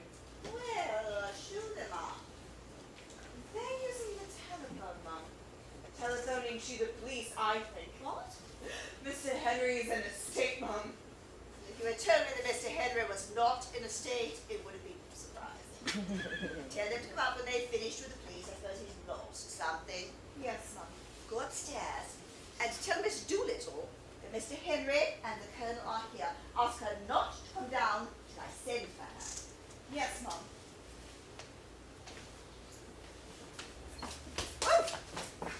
Look here, Mother, here's the confounded thing. Oh, yes, dear, good morning. What is it? Eliza's bolted. Oh, you must have frightened her. Frightened her? Nonsense. She was left last night, as usual, to put out the lights and all that. And instead of going to bed, she changed her clothes and went right off. Her bed wasn't slept in. She came in a cab for her things before 7 this morning, and that poor Mrs. Spears gave them to her without saying a word to me about it. What am I to do? Do without, I'm afraid, Henry. Girl has a perfect right to leave if she chooses. I can't find anything, and I don't know what appointments I've got. Good morning, Mrs. Higgins. Has Henry told you? What does that Aspen inspector say? Have you offered a reward? You don't mean to say that you have set the police after Eliza? Of course. What are the police for? What else could I do? The inspector made a lot of difficulties. I really think he suspected us of some improper purpose. Well, of course he did. What right have you to go to the police and give the girl's name as if she were a thief or a lost umbrella or something, really? We want to find her. We can't let her go like this, you know, Mrs. Higgins. What were we to do? You have no more sense, either of you, than two children. Mr. Henry, a gentleman wants to see you very particular. He's been sent on from Wimpole Street. Father, I can't see anyone now. Who is it? A Mr. Doolittle, sir. Doolittle? Do you mean the dustman? Dustman? Oh, no, sir. A gentleman. By George, it's some relative of hers that she's gone to. Somebody we know nothing about. Send him up, quick. Yes, sir. Genteel relatives. Now we shall hear something. Do you know any of her people? Only her father, the fellow we told you about. Mr. Doolittle. Well, See here. You see this? You've done this. Done what, man? This, I tell you! Look at it! Look at this hat! Look at this coat! has Eliza been buying you clothes? Eliza, not she, not.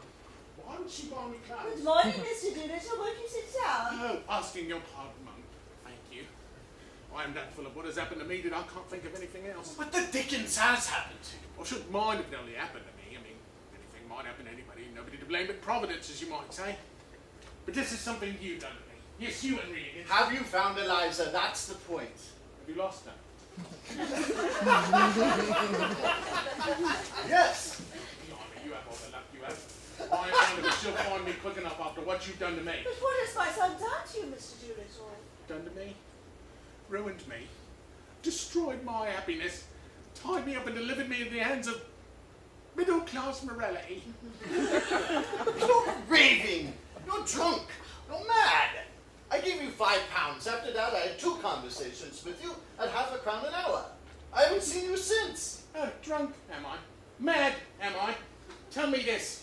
Did you or did you not write a letter to an old blighter in America who was giving away $5 million to found moral reform societies all over the world and wanted you to invent a universal language for him? What? Ezra D. Wanafella? He's dead. Yes, he's dead, and I'm done for. Now, did you or did you not write to him to say that the most original moralist at present in England, to the best of your knowledge, was Alfred Doolittle, a common dustman? Well, after our last visit, I do remember making some little joke. You may well call it a little joke, but it put the lid on me right enough. Just give him the chance to show that Americans is not like us, that they recognise and respect merit in every class of life, however humble. Them words is in his blooming will, Henry Higgins, in which he leaves me a share in his pre-digested cheese trust worth $3,000 a year, on condition that I lecture for his Wanafella Moral Reform World League as often as they ask me, up to 6 times a year. The devil is it! Ooh, what a lark. It's a safe thing for you, Doolittle. They won't ask you twice. Ain't the lecturing I'm on. I'll lecture them blue in the face, I will, and not turn their head. It's making a gentleman of me that I object to. Who asked him to make a gentleman of me, eh? I was happy. I was free. I touched pretty nigh everybody for money when I wanted to, same as I touched you, Henry Higgins. Now I'm warranted. Tied neck and heels and everybody touches me for money. Oh, it's a fine thing for you, says my solicitor. Oh, is it, says I. I mean, it's a good thing for you, I says. When I was a poor man, had a solicitor once when they found a pram and a dust scarf. He got me off, got shut of me, and got me shoved in quick as he could. Same with doctors. He just shoved me out the hospital before I could barely stand on my legs, and nothing to pay. Now they find out I'm not a healthy man. They can't live unless they looks after me twice a day. In my own house, I'm not allowed to do a hand's turn for myself. Somebody else must do it and touch me for it. Last year I had a relative in the world, except, well, 2 or 3 that wouldn't speak to me. Now I'm 50, and not a decent week's wages among the lot of them. I have to live for others and not myself. That's middle-class morality. You talk of losing Eliza, don't you be anxious. I bet she's on my doorstep by this. That could support herself easy by selling flowers if I wasn't respectable. And the next one to touch me will be you, Henry Higgins. I have to learn to speak good middle-class language from you instead of speaking proper English. That's where you'll come in, and I dare say that's what you've done it for. But my dear Mr. Doolittle, you need not suffer all this if you are really in earnest. Nobody can force you to accept this request. You can repudiate it. Isn't that so, Colonel Pickering? I believe so, yes. That's the tragedy of it, Mum. It's easy to say chuck it, but I haven't the nerve. Which of us has? What is there for me if I chuck it in my old age with the workhouse?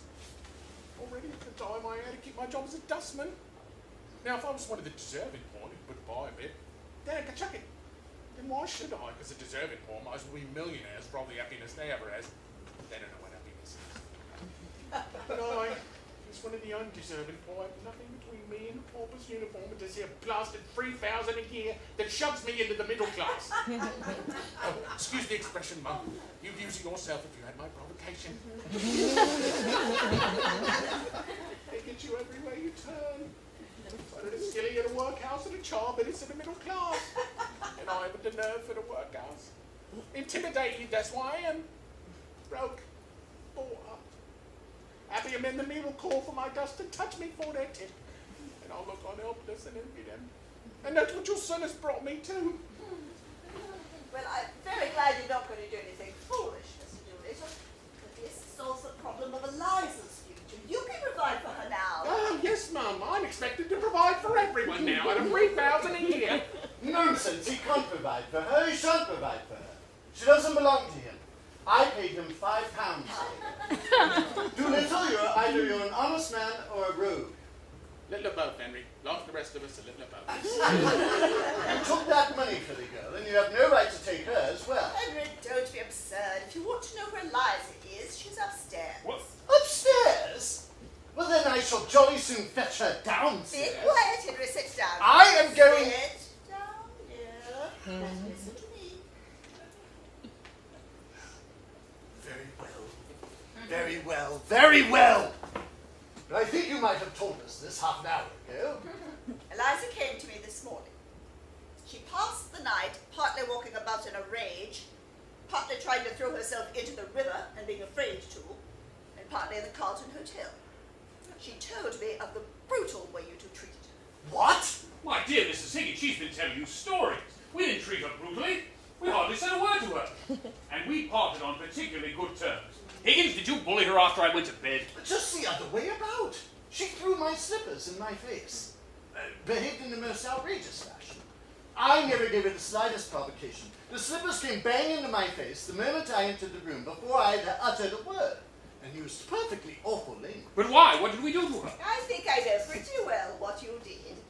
The girl is naturally rather affectionate, I think, isn't she, Mr. Doolittle? Oh, very tender-hearted, Mum.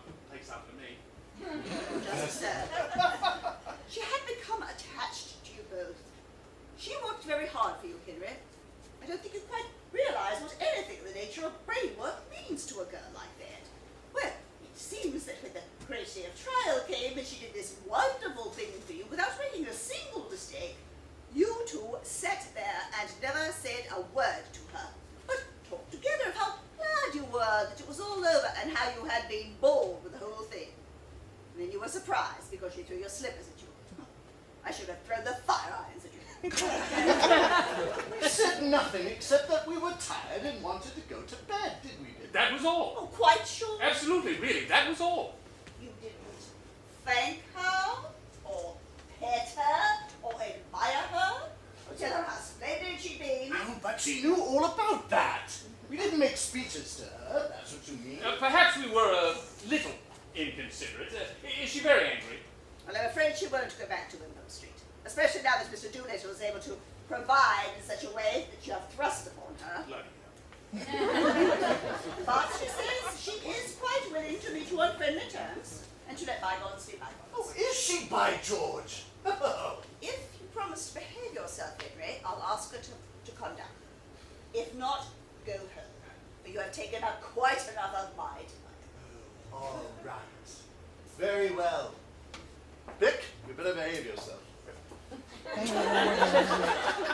Let us put on our best Sunday manners for this creature that we picked out of the mud. Now, Henry Higgins. Have some consideration for my feelings as a middle-class man. Remember your promise, Henry.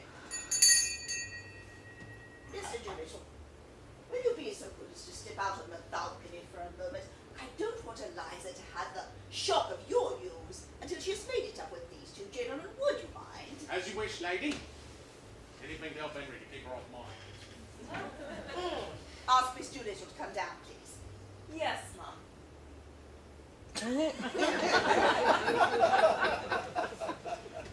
Now, Henry, be good. I am behaving myself beautifully. He is doing his best, Mrs. Higgins.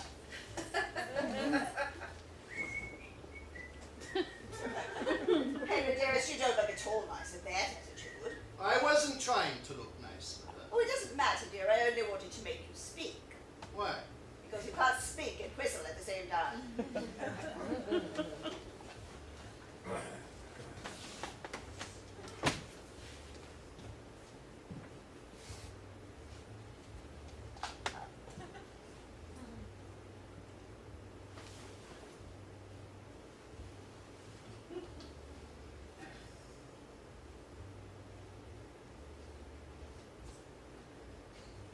Oh, where the devil is that girl? Are we to wait here all day? How do you do, Professor Higgins? Are you quite well? I... But of course you are. You are never ill. So good to see you again, Colonel Pickering. Quite chilly this morning, isn't it? Don't you dare try this game on me. I taught it to you, and it doesn't take me in. Now get up and come home, and don't be a fool. Very nicely put indeed, Henry. No woman could resist such an invitation. You let her alone, Mother. Let her speak for herself, and you shall jolly soon see whether she has an idea that I haven't put in her head, or a word I haven't put in her mouth. I tell you, I've created this thing from the squashed cabbage leaves of Covent Garden, and now she pretends to play the fine lady with me. Yes, dear, but you'll sit down, won't you?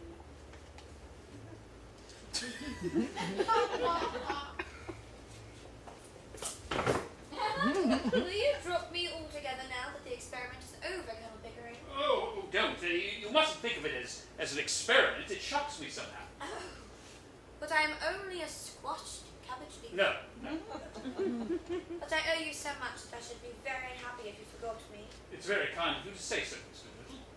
It's not because you paid for my dresses. I know you were generous to everybody with money. But it was from you that I learned really nice manners. And that's what makes one a lady, isn't it? You see, it was so very difficult for me with the example Professor Higgins always before me. I was brought up to be just like him, unable to control myself when using bad language of the slightest provocation. I should never have known that ladies and gentlemen didn't behave that way if you hadn't been there. Well! Oh, that's only his way, you know. He doesn't mean it. I didn't mean it either when I was a flower girl. But I did it. And that's what makes a difference after all. No doubt. Still, he taught you to speak, and I couldn't have done that. Of course. That is his profession. Mish! It was like learning to dance in a fashionable way. There was nothing more in it than that.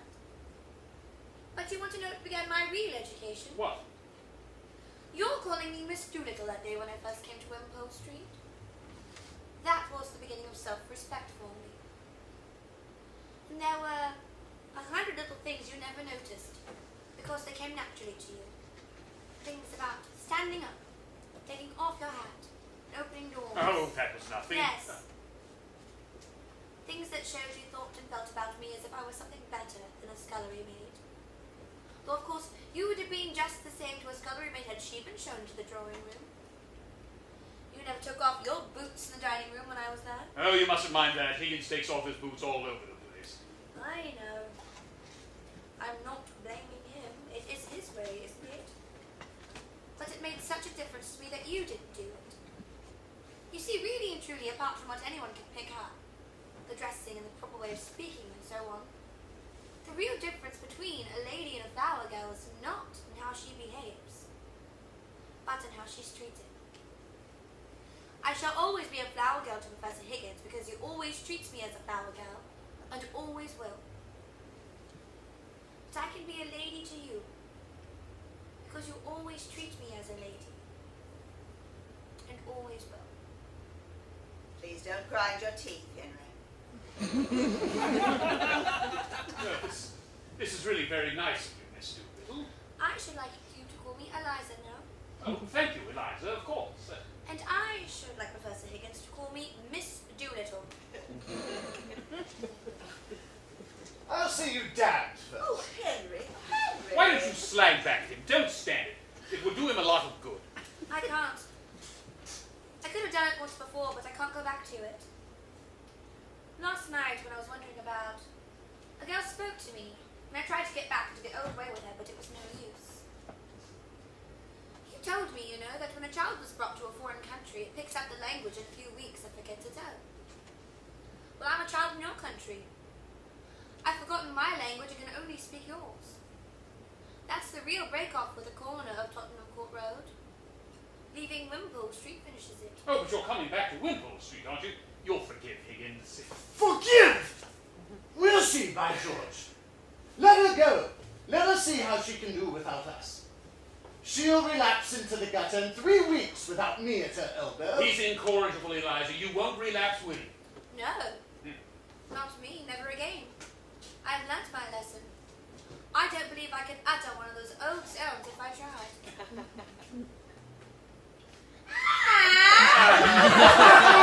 Just so! Ow! Ow! Ow! Victory! Victory! Can you blame the girl? Don't look at me like that, Eliza. It ain't my fault I've come into some money. You must have touched a millionaire this time, Dad. I have, but I'm dressed something special today. Going to St. George's, Hanover Square. Your stepmother is going to marry me.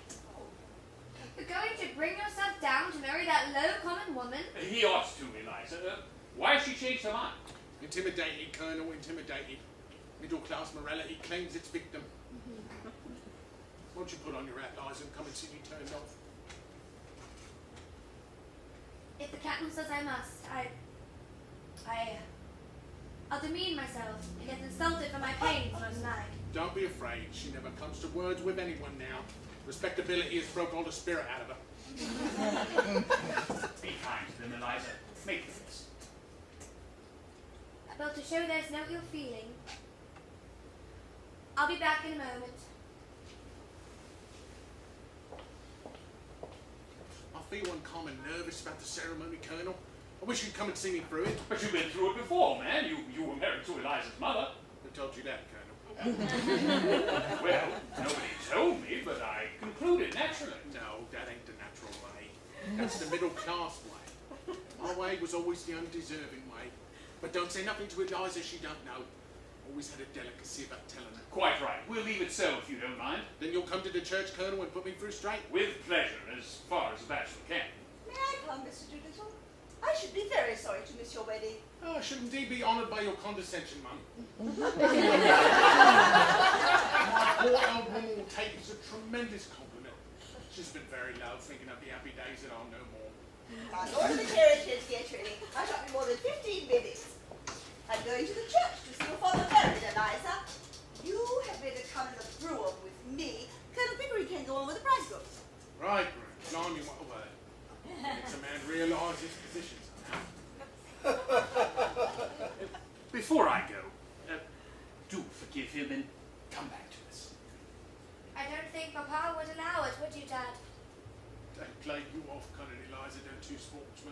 If it had been only one of them, you could have nailed them. But you see, there was two, so one of them chaperoned the other, as you might say. It was awful of you, Colonel, but I bear no malice. I should have done the same thing myself. I've been a victim of one woman after another all my life. So I don't grudge it to you get the better of Eliza. I shan't interfere. Time for us to go, Colonel. So long, Henry. See you at St. George's, Eliza.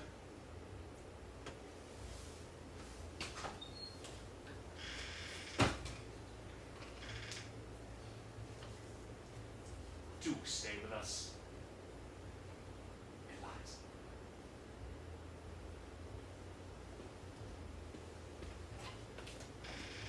Well, Eliza, you've got a bit of your own back, as you call it. Have you had enough, and are you going to be reasonable, or do you want any more?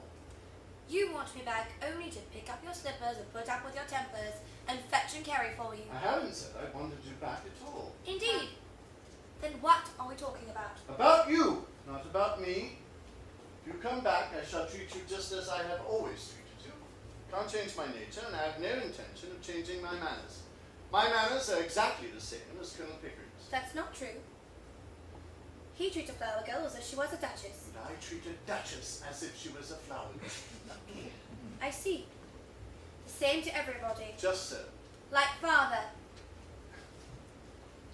While not accepting the comparison at all points, Eliza, it is quite true that your father is not a snob, and shall be quite comfortable in whatever station is in life that his eccentric destiny may call him. The great secret, Eliza, is not whether you have bad manners or good manners, or any particular sort of manners, but that you have the same manner towards all human souls. In short, you behave as if you were in heaven, where there are no third-class carriages, and one soul is as good as another. Amen. You are a born creature. The question is not whether I treat you rudely, but whether you have ever heard me treat anyone else better. I don't care how you treat me. I don't mind your swearing at me. I wouldn't mind a black eye I've had one before this, but I won't be passed over. Well, then get out of my way, for I won't stop for you. You talk about me as if I were a motor bus. So you are a motor bus. All bounce and go and no consideration for anyone. But I can do without you. Don't you think I can't? I know you can. I told you you could. I know you did, you brute. You wanted to get rid of me. Liar. Thank you. You never asked yourself, I suppose, whether I could do without you. Don't try to get round me. You'll have to do without me. I can do without anybody. I've got my own soul, my own spark of divine fire. But I shall miss you, Eliza. I have learned something from your idiotic notions, I confess that humbly. And I've grown accustomed to your voice and appearance. I like them. Well, you have them both on your gramophone and in your book of photographs. When you get lonely without me, you can turn the machine on. It's got no feelings to hurt. I can't turn your soul on. Leave me those feelings. You can take away the voice and the face. They are not you. Oh, you are a devil. You can twist the heart of a girl as easy as one might twist her arms to hurt her. Mrs. Pierce warned me. Time and again she's tried to leave, and you always got round to the last minute. And you don't care a bit for her. And you don't care a bit for me. I care for life, for humanity. And you're a part of it that has come my way and been built into my house. What more can you or anyone ask? I won't care for anybody that doesn't care for me. Commercial principles, Eliza. Like solar violets, isn't it? Don't sneer at me. It's mean to sneer at me. I have never sneered in my life. Sneering becomes neither the human soul nor the human face. I was merely expressing my righteous indignation about commercialism. I don't and won't trade in affection. You call me a brute because you couldn't buy a claim on me by fetching my slippers and finding my spectacles. Well, you were a fool. I think a woman fetching a man's slippers is a disgusting sight. Did I ever fetch your slippers? I think a good deal more of you for having thrown them in my face. No use slaving for me and then asking to be cared for. Who cares for a slave?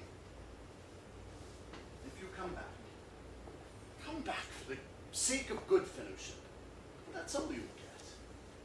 And you've had 1,000 times more out of me than I've had out of you. And if you dare to set up your little dog's tricks of fetching and carrying slippers against my creation of a Duchess Eliza, I'll slam the door in your silly face.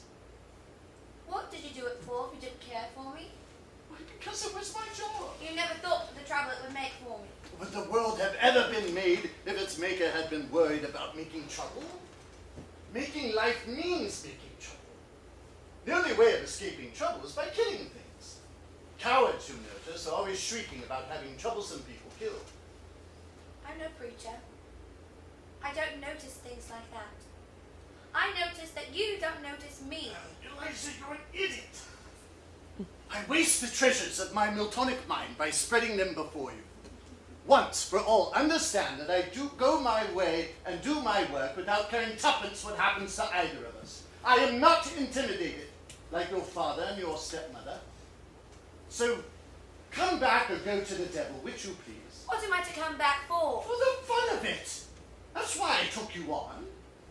And you may throw me out tomorrow if I don't do everything you want me to? Yes, and you may walk out tomorrow if I don't do everything you want me to. And live with my stepmother? Yes? Or sell flowers. Oh. If only I could go back to my flower basket. I'd be independent of both you and father and all the world. Why did you take my independence from me? Why did I give it up? I'm a slave now for all my fine clothes. Oh, not a bit. I'll adopt you as my daughter and settle money on you if you like. Or would you rather marry Pickering? I wouldn't marry you if you asked me, and you're near my age than what he is. Then he is, not then what he is. I'll talk as I like. I'm not my teacher now. I don't suppose Pickering would, though. He's as confirmed an old bachelor as I am. That's not what I wanted, don't you think it? I've always had chaps enough wanting me that way. Freddie Hill writes to me 2 and 3 times a day, sheets and sheets. Damn his impudence! He has a right to if he likes, poor lad. And he does love me. You have no right to encourage him. Every girl has the right to be loved. What? By fools like that? Freddie's not a fool. And if he's weak and poor and wants me, maybe he'd make me happier than my betters who bully me and don't want me. Can he make anything of you? That's the point. Perhaps I could make something of him. But I never thought of us making anything of one another, and you never think of anything else. I only want to be natural. In short, you want me to be as infatuated about you as Freddie, is that it? No, I don't. And don't you be too sure of yourself or of me. I could have been a bad girl had I liked. I've seen more than some things than you for all your learning. Girls like me can drag gentlemen down to make love to them easy enough. And they wish each other dead the next minute. Well, of course they do. Then what in thunder are we quarreling about? I want a little kindness. I know I'm only a common ignorant girl and you a book-learned gentleman, but I'm not dirt under your feet. What I did, was not for the dresses and the taxis. We were pleasant together, and I came to care for you. Not because you want to make love to me and not forgetting the difference between us, but more friendly-like. Well, of course. Well, that's just how I feel. And how Pickering feels. Eliza, you're a fool. That's not a proper answer to give me. Well, it's all you'll get until you stop being a common idiot. If you want to be a lady, you have to give up feeling neglected if the men you know don't spend half their time sniveling over you and the other half giving you black eyes. If you can't stand the coldness of my sort of life and the strain of it, go back to the gutter. Work till you're more of a brute than a human being, and then cuddle and snuggle and drink till you fall asleep. Oh, it's a fine life, the life of the gutter. It's real, it's warm, it's violent.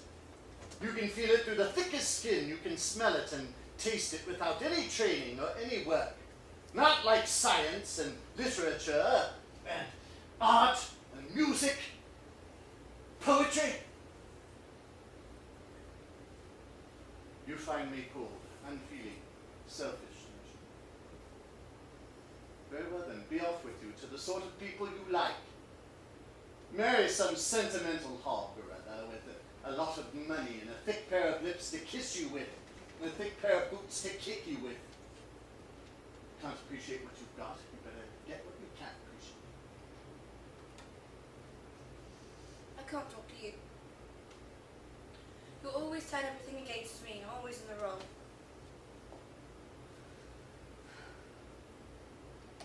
You know all the time you're nothing but a bully. You know I can't go back to the gutter, as you call it. And that I have no real friends in the world but you and the Colonel. You know well I couldn't bear to live with a low common man after you too. And it's wicked and cruel of you to insult me by pretending that I could. You think I must go back to Wimpole Street because I have nowhere else to go but father's. But don't you be too sure you have me under your feet to be talked down and trampled on. I'll marry Freddie, I will. As soon as he's able to support me. Rubbish! You shall marry an ambassador. You shall marry the Governor General of India, the Lord Lieutenant of Ireland, or somebody who wants a deputy queen.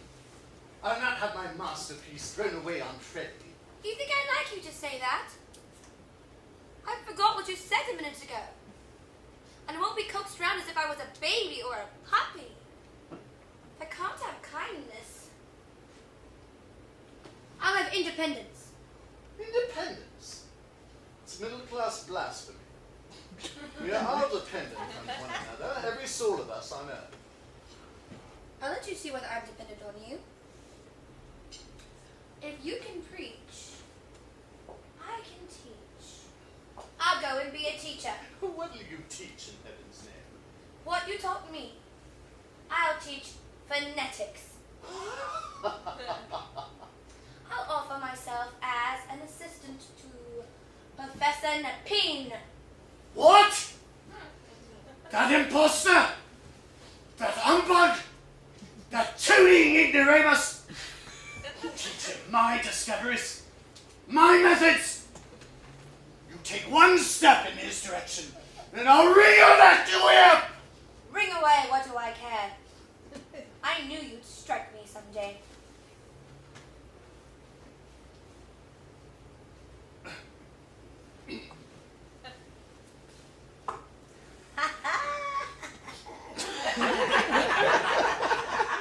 Now I know how to deal with you. What a fool I was not to think of it sooner. You can't take away the knowledge that you gave me. You said I had a finer ear than you. And I can be civil and kind to people, which is more than you can. Ha ha! That's done you, Henry against it as. Now I don't care that for your bullying or your big talk.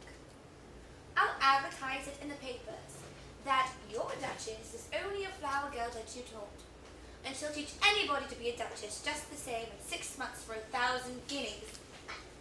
When I think of myself crawling under your feet, being talked at and trampled on, when all I had to do was lift my finger to be as good as you, I could just kick myself. You damned impudent slut, you. But it's better than sniveling. Better than fetching slippers and finding spectacles, isn't it? By George, Eliza, I said I'd make a woman of you, and I have. I am mighty mindless. Come round and make out to me now that I'm not afraid of you and can do without you. Of course I do, you little fool. 5 minutes ago, you were like a millstone round my neck. Now you're a tower of strength, a consort battleship. Now you and I and Pickering can be 3 bachelors together instead of just 2 men and a silly girl. The carriage is waiting, Eliza. Are you ready? Quiet. Is the professor coming? Oh, certainly not. He can't behave himself in church. He makes remarks out loud all the time on the clothes. Then I shall not see you again, Professor. Goodbye. Goodbye, dear. Oh, goodbye, Mother. By the way, Eliza, order a ham and a Stilton cheese, will you? And buy me a pair of reindeer gloves, number 8s, and a tie to go with that new suit of mine, Adele and Binman's. You can choose a colour.